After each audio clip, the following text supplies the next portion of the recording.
Let's unbox my December box from Video Games Monthly. This is a little bit different style of video than I usually do. I don't typically do these kind of talking at the camera videos, but I want to try doing them more often because I do them on TikTok and on my shorts, but I don't usually do them landscape style on my actual channel. But I figure it's a good way to put out more consistent content because I'm making this kind of stuff anyway, so I can just crop it for the short form platforms. If you're unfamiliar with Video Games Monthly, this is a monthly subscription box you can sign up for, and when you do, you get to select a number of games, like 3, 4, or 5 a month, and they send them to you. It's all random. You don't know what you're going to get, but you get to pick which platforms you want games for. So you can pick anything from NES, Atari, PS1, Super Nintendo, Genesis, Saturn, Dreamcast. I mean, it's got basically all retro systems are going to be on there. And you select which systems you want to get games for, and they send you a random box every single month. And that's what this is. So let's see what I got. I haven't looked. Right off the bat, I did get 2 free new games this month. Every now and then they'll include some bonus games, which is what I got this time. So that's exciting. All right, first up is an N64 game. However, as you can probably see, this is a Japanese N64 game. Thankfully, I have an analog 3D, so I can play any region N64 with no problem. And this time, the game that we got is the Japanese version of Super Smash Bros. I've never played the Japanese version. I'm not sure what the differences are. I'll have to do some research on that. If you know, drop a comment down below. I'm guessing it's got the same roster of characters. It looks like it based on the artwork. I really like that artwork. Look at how Link and Fox and everyone looks a little different than they do on their North American artwork counterparts.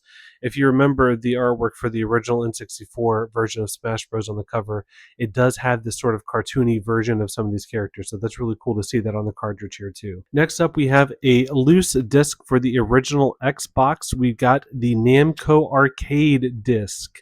I do have an original Xbox that does work well. I don't have a ton of games for it because it's a platform that I missed out on growing up, but I am always happy to get more original Xbox games, especially if it's something that I haven't played already on PS2 or GameCube. Next up, we have a PS3 game. This is Assassin's Creed 3. This is the one where you play in the American Revolutionary War as Connor, I think was his name. I never finished this one back in the day, but I always heard really good things about it. It seems like a really cool one in the series, so if you have any fond memories of this one, let me know down below. Okay, that's 3 games. Now we're moving on to a PS2 game for this month. We got Corvette. I'm not much of a racing game guy, but always thought it was kind of cool that there's a whole racing game series basically based on just a single type of car. I think that's kind of neat. I've never played this one. I don't know anything about it. So if you know anything about Corvette, let me know down below. Then we've got a PS1 game, a loose disc. This is Moto Racer. Again, another racing game. I don't really know much about it. It's got a motorcycle on the front, so I immediately think of Road Rash on the Genesis, but I'm guessing this isn't like that. Maybe it's more like Super Hang-On, more of a realistic type of game. It says Electronic Arts, so it's probably pretty good. Back in the PS1 days, they published lots of great stuff. So I'll have to check this out and see if it works and test it out.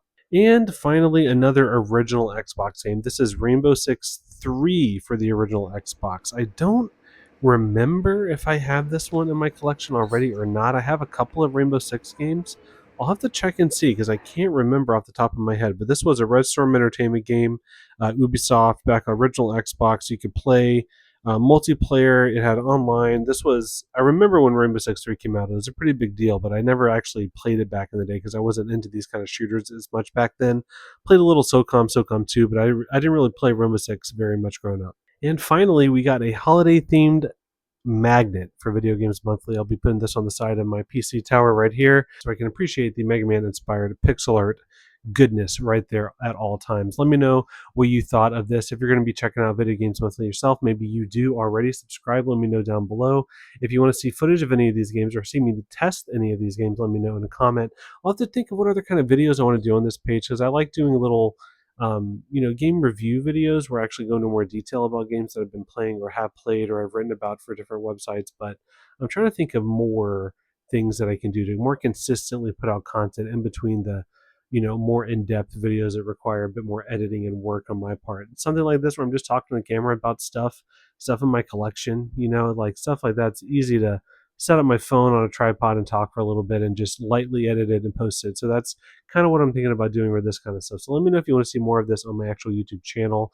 I post videos like this every now and then on TikTok and Shorts and Instagram, but a more larger view landscape video like this, I don't know if this is something people would be interested in seeing more of. So let me know if it is. And until then, keep playing some great games.